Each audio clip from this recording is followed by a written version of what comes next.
Salam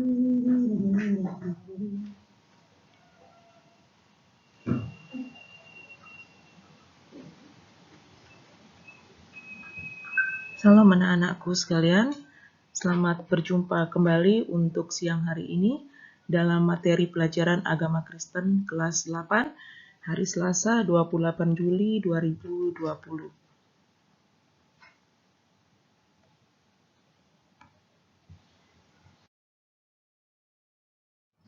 Pelajaran kita hari ini diawali dengan doa pembuka. Silakan kalian lakukan masing-masing. Pelajaran kita beralih ke bab 2, yaitu tentang bagaimana kita hidup berpengharapan di dalam Tuhan dengan kompetensi dasar. Yang pertama, mensyukuri makna hidup beriman dan berpengharapan. Kemudian yang kedua, menunjukkan sikap hidup beriman dan berpengharapan. Yang ketiga, memahami arti sikap hidup beriman dan berpengharapan. Yang keempat, menyajikan karya yang berkaitan dengan cara hidup beriman dan berpengharapan dalam bentuk tindakan nyata.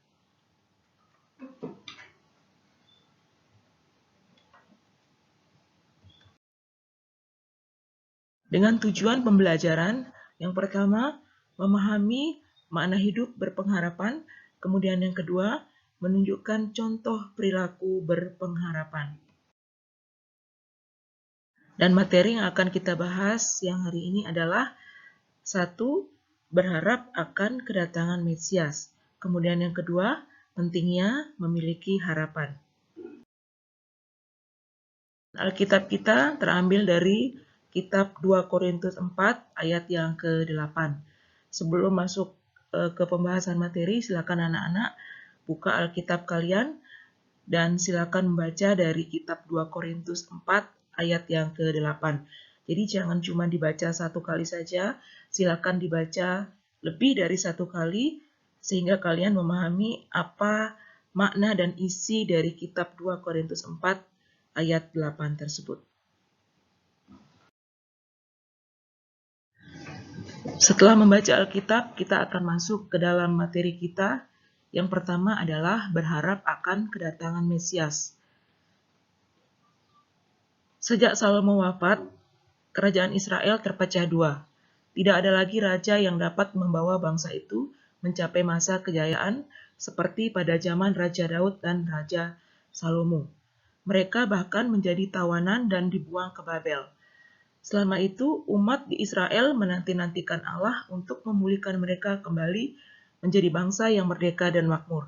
Seperti yang dinubuatkan oleh para nabi dalam kitab Yesaya 40 ayat 1 sampai dengan yang kedua, kemudian kitab Mika 5 ayat 1 sampai yang kedua. Selepas dari masa pembuangan di Babel, mereka malah mengalami penjajahan dari bangsa Mesir dan Syria, serta Romawi. 500 tahun mereka hidup dalam penjajahan bangsa lain. Kehidupan mereka sulit, kemudian perekonomian kacau, dan kondisi keamanan juga buruk. Jadi, sejak Salomo wafat, kerajaan Israel ini terpecah menjadi dua bagian, dan tidak ada lagi raja yang memimpin di kerajaan Israel. Kemudian, yang dapat dalam artian hanya Raja Salomo yang dapat membawa bangsa itu mencapai masa kejayaan seperti pada zaman Raja Daud dan Raja Salomo. Jadi Raja Daud itu adalah ayah dari Raja Salomo. Hanya dua orang ini saja yang dapat membawa bangsa Israel menjadi bangsa yang berjaya pada waktu itu. Tetapi setelah Raja Daud dan Raja Salomo wafat, kemudian kerajaan Israel ini terpecah menjadi dua karena pemimpin mereka sudah tidak ada lagi. Ya, kemudian mereka menjadi tawanan dan dibuang ke Babel. Jadi bangsa ini yang sudah terpecah menjadi dua ini menjadi tawanan bangsa Mesir dan dibuang ke daerah yang namanya daerah Babel. Ya, selama itu umat Israel menanti-nantikan Allah untuk memulihkan mereka. Jadi pada masa pembuangan itu, umat Israel menanti-nantikan Allah untuk memulihkan mereka kembali menjadi bangsa yang merdeka dan makmur. Ya. Nah, selepas dari pembuangan di Babel, mereka malah mengalami penjajahan dari bangsa Mesir dan Syria. Sudah dijajah dari bangsa Mesir, kemudian dijajah lagi oleh bangsa Syria serta Romawi pada 500 tahun. Jadi penjajahan yang dialami oleh bangsa Israel ini selama 500 tahun dan mereka hidup dalam pembuangan di Babel. Jadi betapa terpuruknya bangsa ini setelah ditinggal wafat oleh kedua raja yang memimpin kehidupan mereka. Setelah ditinggal, mereka ditawan, kemudian dibuang ke pembuangan, setelah itu mengalami penjajahan selama 500 tahun. Bisa kalian bayangkan betapa menderitanya kehidupan bangsa Israel ini setelah ditinggal oleh raja mereka. Mereka mempunyai kesulitan hidup yang sangat luar biasa. Kemudian perekonomian mereka kacau balau dengan kondisi keamanan yang juga sangat buruk. Kemudian dalam keadaan demikian, dikatakan tadi dari awal yang pertama umat Israel terbagi menjadi dua kelompok. Yang pertama, mereka yang sudah kehilangan harapan dan kepercayaan terhadap janji Allah.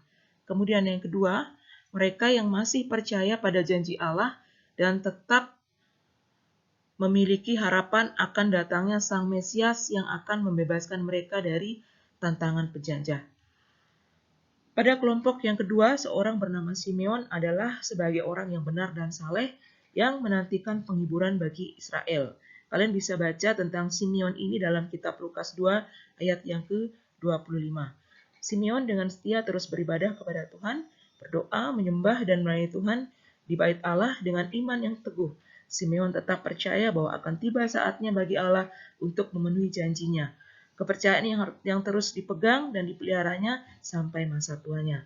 Jadi umat Israel ini terbagi menjadi dua kelompok. Yang pertama, mereka yang sudah kehilangan harapan dan kepercayaan terhadap janji Allah. Kemudian yang kedua, mereka yang masih percaya pada janji Allah dan tetap memiliki harapan akan datangnya Sang Mesias yang akan membebaskan mereka dari tangan penjajah.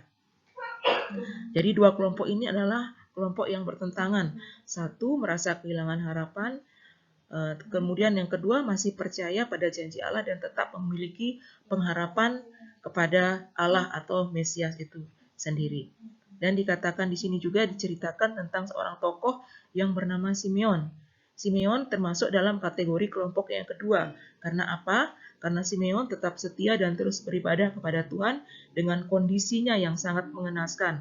Tetapi Simeon tidak pernah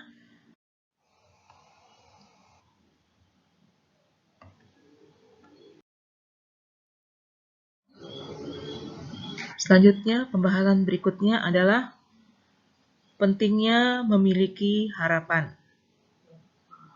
Dari Simeon kita belajar bahwa penting sekali untuk hidup berpengharapan, tidak putus asa, berpegang teguh pada keyakinan akan janji Allah, di mana pengharapan seumpama motor yang menggerakkan roda hidup kita melewati jalan terjal dan berliku. Itulah sebabnya penulis kitab Ibrani menggambarkan pengharapan itu sebagai sauh atau jangkar yang kuat dan aman bagi jiwa. Pengharapan itu adalah sauh yang kuat dan aman bagi jiwa kita yang telah dilabuhkan sampai ke belakang tabir.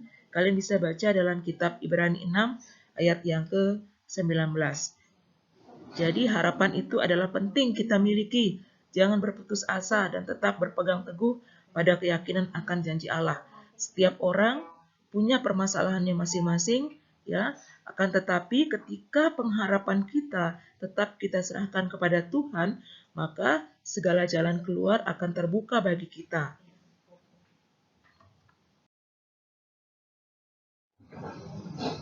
Bahan Alkitab siang hari ini yang sudah Ibu beritahukan kepada kalian tadi terambil dari 2 Korintus 4 ayat yang ke-8. Di sana dikatakan, dalam segala hal kami ditindas, namun tidak hancur terjepit. Kami habis akal, namun tidak putus asa. Ya, itu pembacaan kita siang hari ini.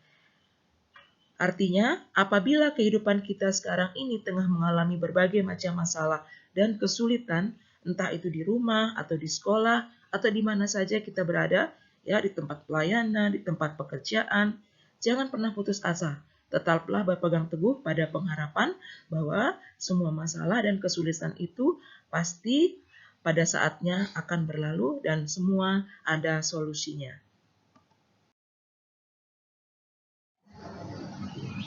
Pengharapan adalah hal yang paling utama yang harus kita praktekkan dalam kehidupan kita. Karena dengan pengharapan yang teguh akan membawa kita lebih dekat lagi kepada Tuhan. Jangan berputus asa dan mudah kecewa dengan masalah yang kita hadapi. Karena semua pasti ada solusi yang terbaik, seperti yang dialami Paulus di dalam 2 Korintus 4 ayat yang ke-8. Pelajaran kita pada siang hari ini, jangan lupa tutup dengan doa, kemudian satu pujian penyembahan kepada Tuhan. Terima kasih, salam sehat buat kita semua. Tuhan Yesus memberkati.